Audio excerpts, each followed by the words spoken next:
Assalamualaikum warahmatullahi wabarakatuh.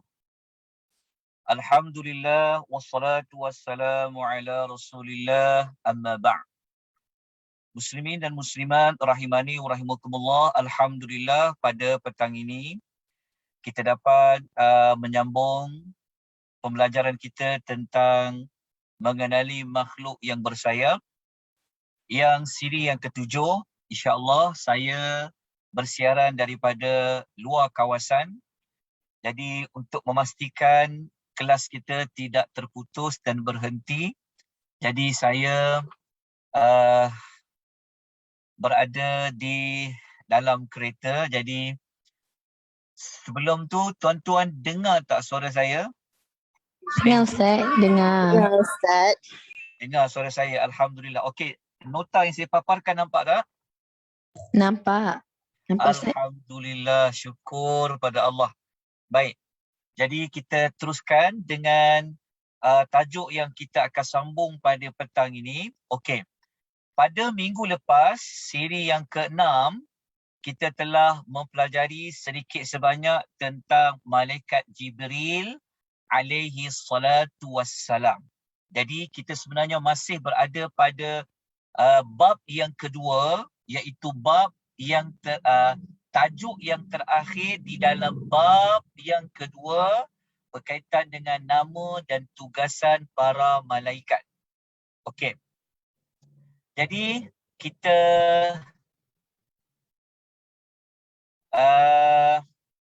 sambung tentang malaikat Jibril alaihi salam. Kita nak mengetahui tentang nama-nama lain yang Allah Ta'ala sebut tentang malaikat Jibril alaihi salatu wassalam di dalam Al-Quranul Karim. Okay. Yang pertama, di dalam Al-Quran, Allah memanggil malaikat Jibril dengan gelaran Ar-Ruh Al-Amin. Ar-Ruh Al-Amin. Maklumat ini boleh ditemui dalam surah Syu'ara ayat 193. Dalam surah Syu'ara ayat 193 kita akan jumpa ayat berbunyi a'udzubillahi minasyaitonirrajim. Nazala bihi ruhul amin. Maknanya kalau kita tengok pada ayat 193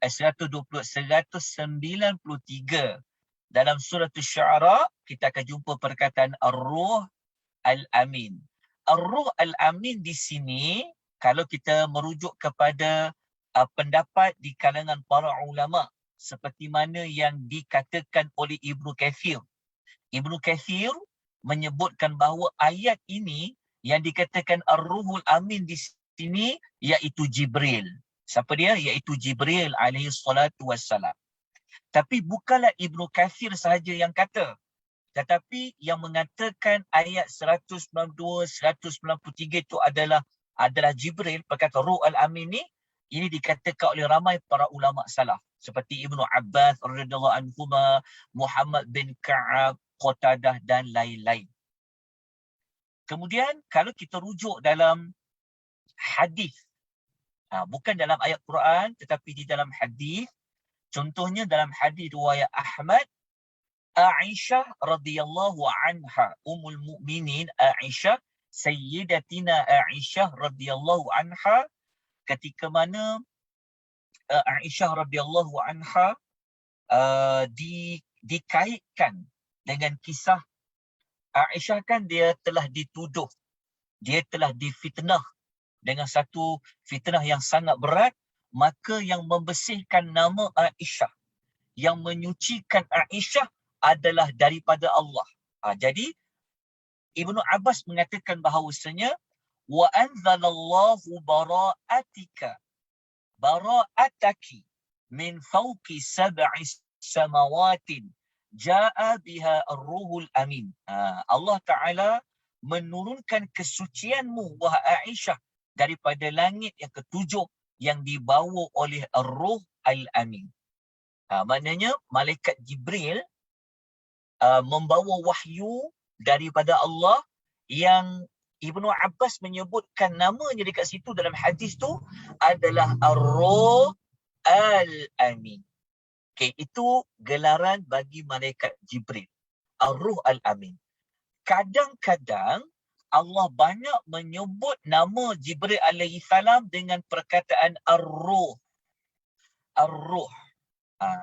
Ayat yang jelas kita boleh jumpa dalam surah Al-Qadar. Dalam suratul Qadar, ayat nombor 4.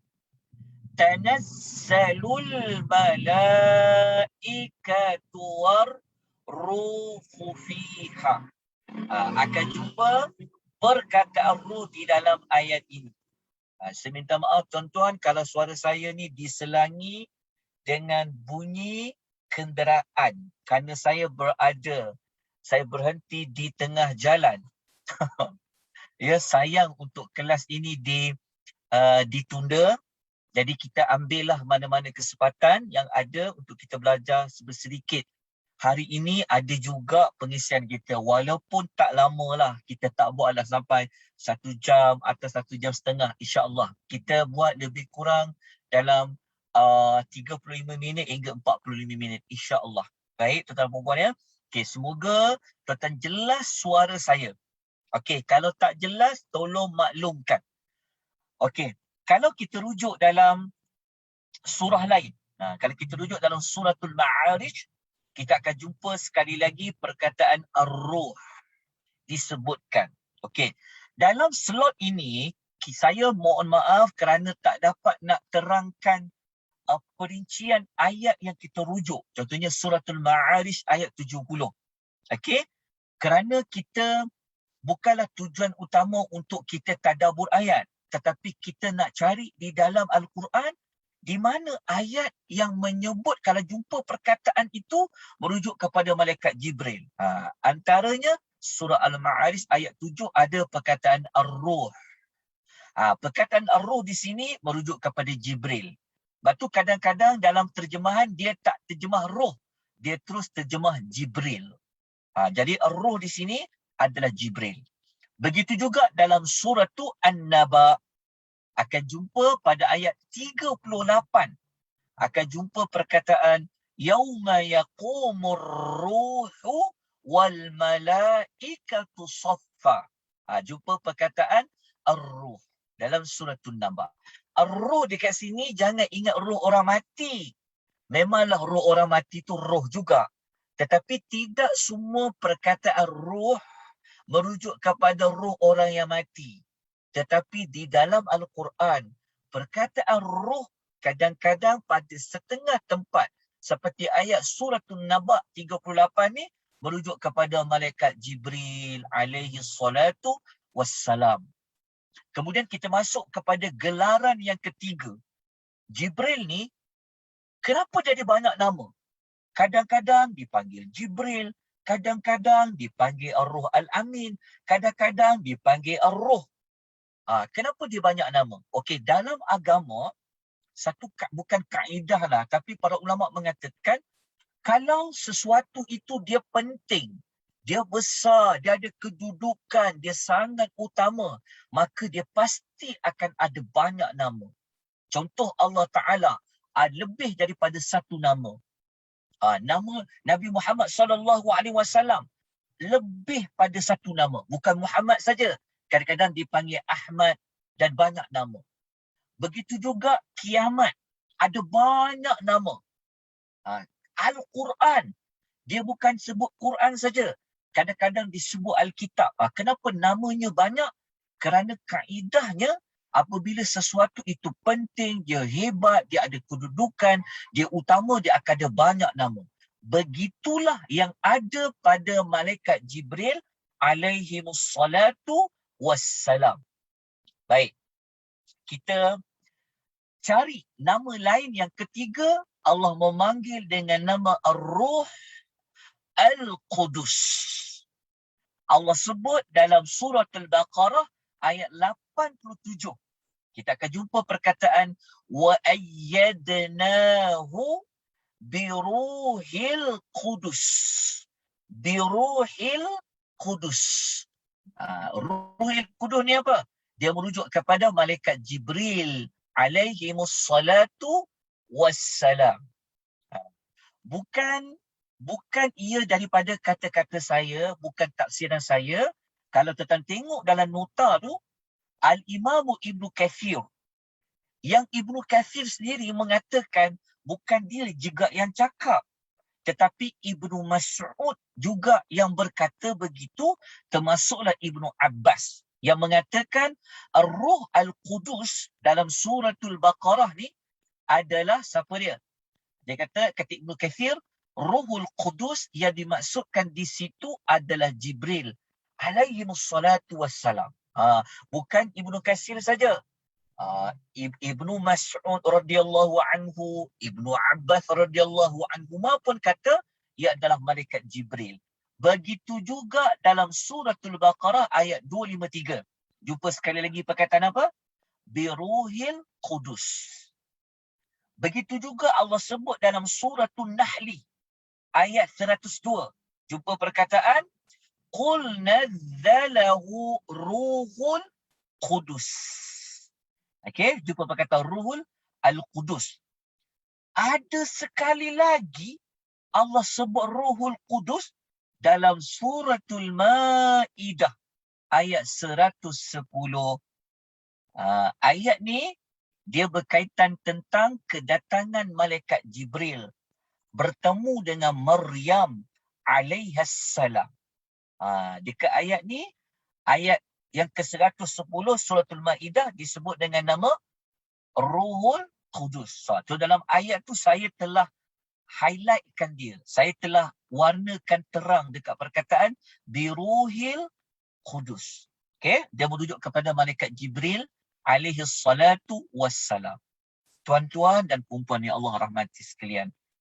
Malaikat Jibril ni, nama dia Ruhul Qudus ni, dia termasuk di dalam zikir Nabi. Punya pentingnya malaikat Jibril ni, kedudukan dia, Nabi SAW dalam dia berzikir dalam solat, Nabi sebut nama malaikat Jibril. Tetapi Nabi bukanlah sebut nama malaikat Jibril saja. Nabi menyandarkan kepada Tuhan kepada malaikat Jibril. Kalau kita tengok dekat nota muka surat nombor 8, kita akan jumpa Nabi SAW bertasbih ketika Nabi rukuk dengan Nabi sujud. Okay? Nabi SAW menyebutkan tentang doa ni. Ni boleh baca ketika rukuk dan ketika sujud. Nabi baca zikir apa? Subuhun Qudusun Rabbul Malaikatu War-Ruh. Jumpa perkataan. Dekat sini kita jumpa perkataan. Dekat sini saya mohon maaf. Dekat sini dia guna perkataan Ar-Ruh. Dia bukan perkataan Ruhul Qudus. Mohon maaf. Tapi tetap sama merujuk kepada apa? Merujuk kepada malaikat. Merujuk kepada Rabbul Malaikatu War-Ruh, merujuk kepada malaikat Jibril alaihi wassalatu wassalam. Jadi alhamdulillah, kesimpulannya setakat ini kita dapat tahu malaikat Jibril ada berapa nama lain yang Allah sebut di dalam Al-Quran.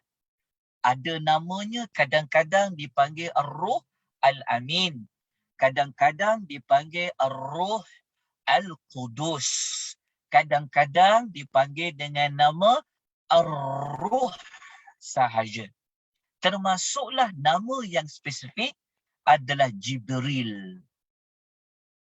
Alhamdulillah, kita dapat kenal sedikit sebanyak malaikat yang sangat utama yang kita wajib kena beriman dengannya, iaitu malaikat Jibril.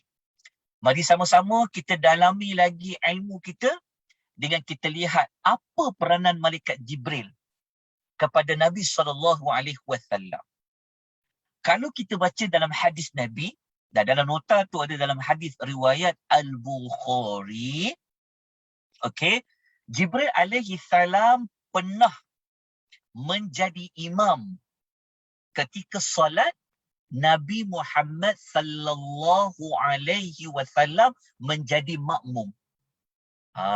Cerita ni jarang kita dengar, tapi hadis sahih. Jibril, cara dia nak ajar Nabi macam mana nak solat, macam mana Allah ajar solat, maka Jibril mengajar Nabi tapi dalam bentuk Jibril menjadi imam. Ada dalam hadis riwayat Al-Bukhari.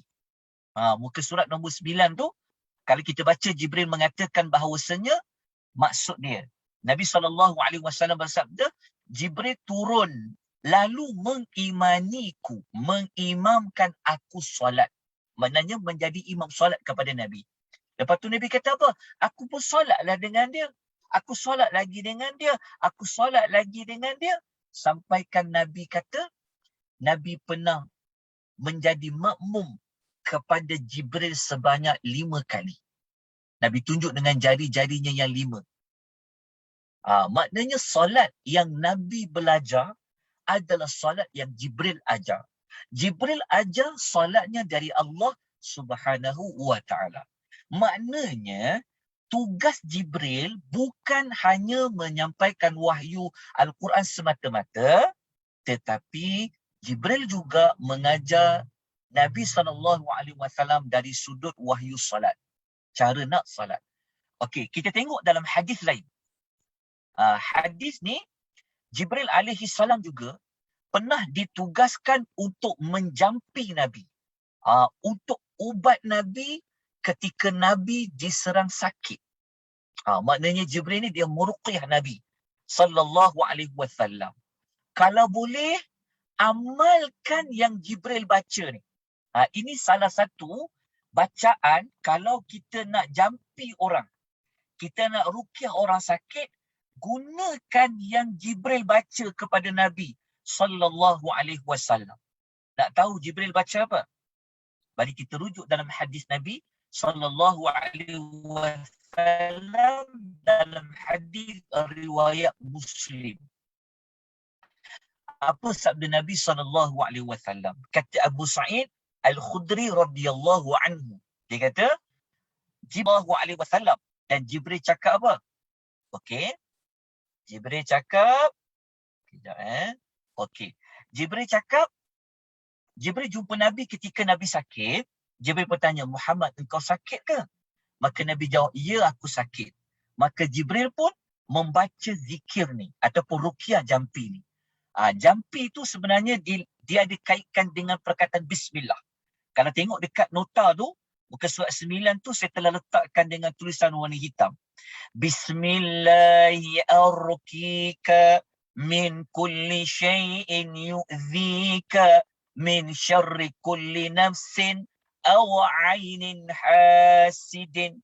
Allahu yashfika. Bismillahirrahmanirrahim. Tuan-tuan, amalkan zikir ni. Anak demam, kaki sakit perut, pening kepala. Kalau kita nak urut orang pening kepala, kita nak jampi dia. Okey, letakkan tangan kita kepada tempat yang sakit tersebut, maka kita baca zikir ni. Tapi kalau sebaik-baiknya, Al-Fatihah jangan lupa baca. Al-Fatihah memang kelebihannya untuk jampi. Lepas tu baca bismillah ni. Jibril baca ni. Sebab Jibril baca, dia ubat Nabi SAW ketika Nabi ditimpa sakit. Jadi kalau kita baca dekat doa tu, maknanya apa? Dengan nama Allah aku tu Jibril kata, aku meruqyahmu, menjampimu daripada segala sesuatu yang menyakitimu dan dari setiap jiwa yang buruk atau mata yang dengki. Allah lah yang menyembuhkanmu. Dengan nama Allah, aku menjampimu. Ini hadis sahih tuan-tuan, hadis sahih nombor hadis 4063. So kalau boleh ibu-ibu ya, amalkan, baca zikir ni. Kalau kita sakit, maksudnya kalau kita nak jampi orang lain, kita boleh baca zikir ni. Seperti mana Jibril alaihi salam pernah ditugaskan oleh Allah untuk meruqyah, menjampi Nabi sallallahu alaihi wasallam. Baik. Daripada pengisian kita setakat ini, kita dapat mengetahui rupa-rupanya Jibril bukan sekadar tugas menyampaikan wahyu Al-Quran. Jibril juga pernah mengajar Nabi macam mana nak salat 5 kali. Jibril jadi imam. Rupa-rupanya Jibril ni juga pernah ditugaskan untuk ubat Nabi Muhammad sallallahu alaihi wasallam. Okey, kita teruskan dengan maklumat yang berikutnya. Jibril alaihi salam, Nabi sallallahu alaihi wasallam pernah nampak Jibril yang bersayap dengan rupa yang asal. Tak tukar jadi orang pun, rupa asal berapa kali? 2 kali saja. Kita tengok dalam nota tu ada sebanyak 2 kali sahaja. Okey, 2 kali sahaja tu bila? Okey, dalam nota, kalau tengok muka surat nombor 10 dan muka surat nombor 11, kita boleh tulis dekat sini. Okey, kali pertama tu bila? Kali pertama, Nabi SAW dapat jumpa Jibril, tengok dengan sayap dia yang asal, adalah ketika Nabi dapat wahyu daripada Gua Hira. Maknanya setelah peristiwa Nabi dapat wahyu di Gua Hira. Lepas Nabi dapat wahyu surah Al-Alaq tu, tak lama kemudian tu Nabi tunggu Jibril, akhirnya muncul Jibril. Tapi ketika muncul Jibril ketika itu, Nabi SAW nampak Jibril dalam rupa yang asal. Rupa asal tu maknanya yang bersayap tu. Kita belajar sebelum ni malaikat Jibril mempunyai 600 sayap tu. Itu kali pertama. Okey, boleh rujuk dalam hadis muka surat nombor berapa? Muka surat nombor 10 dengan muka surat nombor 11. Kali kedua, Jibril alaihissalam nampakkan rupa dia yang asal. Kali kedua ada dalam suratul Najmi ayat 5 hingga ayat 7. Yang ini ketika peristiwa Isra dan Mi'raj. Boleh rujuk suratul Najmi ayat nombor 5 hingga ayat nombor 7. Okey, kalau kita baca pada ayat tu, nampak macam ayat tu panjang kan? Tapi kita ambil ayat 5 hingga 7 tu, itu yang paling utama. Yang mana Nabi SAW dapat jumpa Jibril ketika mana nampak rupa asal tu?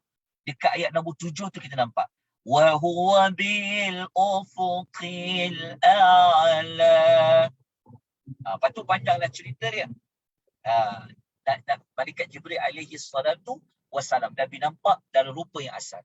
Maknanya setakat ini, wallahu ta'ala alam, dapatan saya rujuk para ulama tulis tentang berapa kali jumpa Jibril.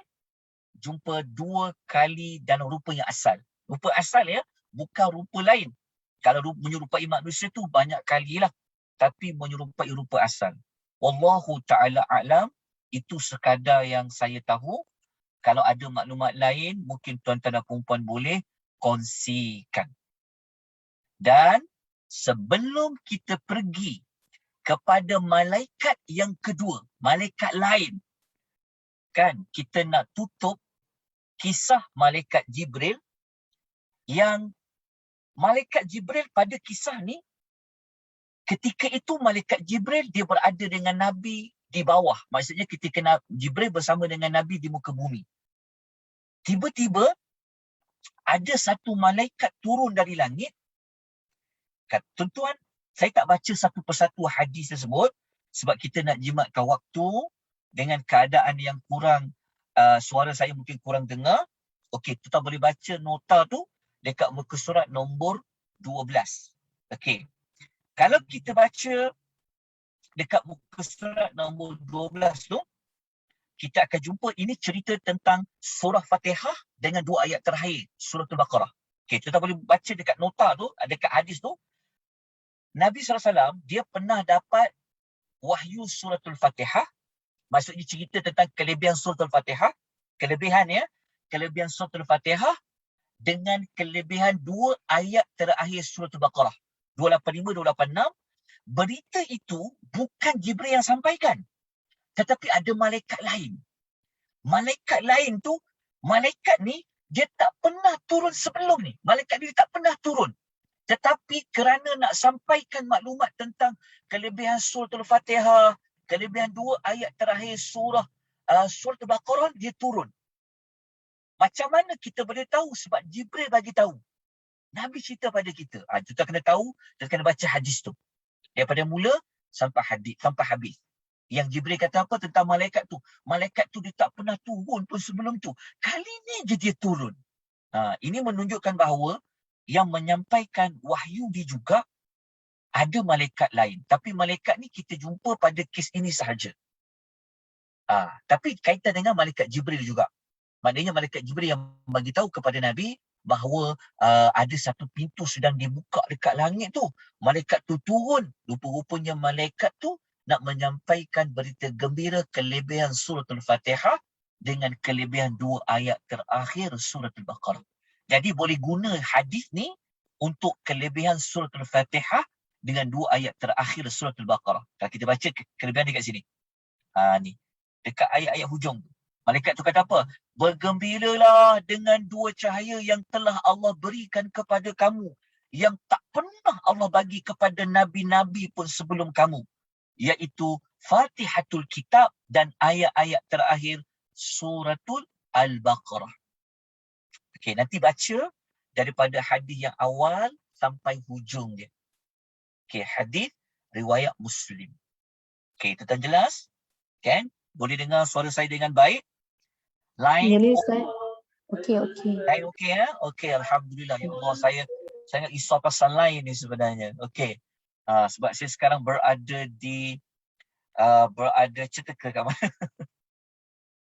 Saya berada di Janda Baik sekarang ni. Saya ziarah maklum saya. Okey. Kita terus kepada hadis yang terakhir sekali. Muka surat nombor 13 tu. Okey. Muka surat nombor 13 ni cerita malaikat Jibril. Ni ada malaikat Jibril.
Tak ada suara Ustaz.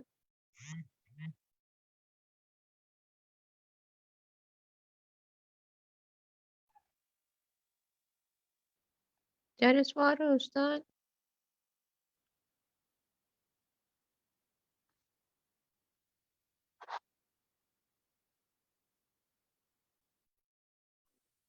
Ustaz hilang terus.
Assalamualaikum warahmatullahi wabarakatuh.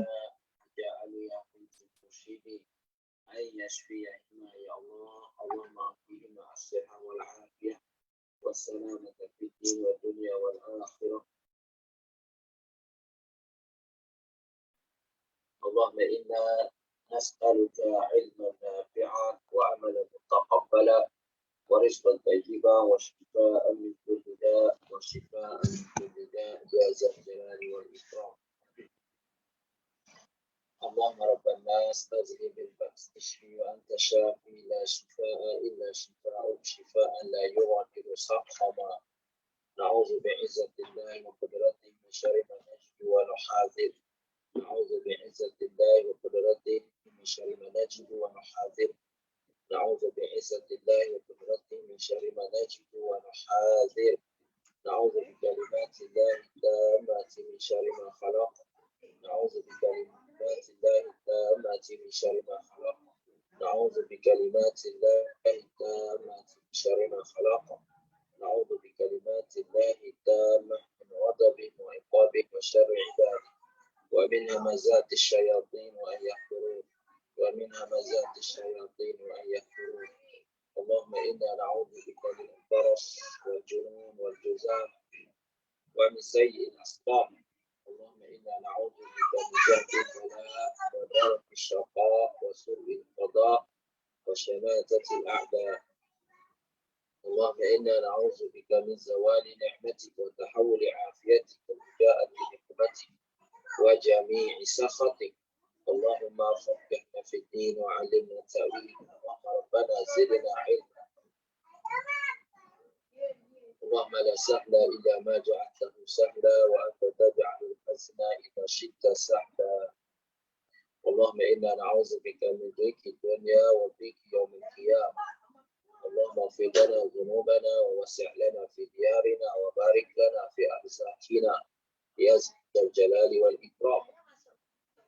Ya Allah, ampunilah dosa kami, berluaskanlah rahmat kami, berkahkanlah rezeki kami, dan jadikanlah usia kami di dunia kami dari segala musibah utamanya COVID-19. Ya Allah, ya Allah yang Maha mematikan, matikanlah kuman COVID-19 yang ada di dalam Malaysia. Ya Allah, ya Zaljalal wal Ikram. Ya Allah, يا حي يا قيوم يا رب العالمين. اللهم اجعلنا من التوابين واجعلنا من المتطهرين واجعلنا من عبادك الصالحين واجعلنا من عبادك الراشدين واجعلنا من عبادك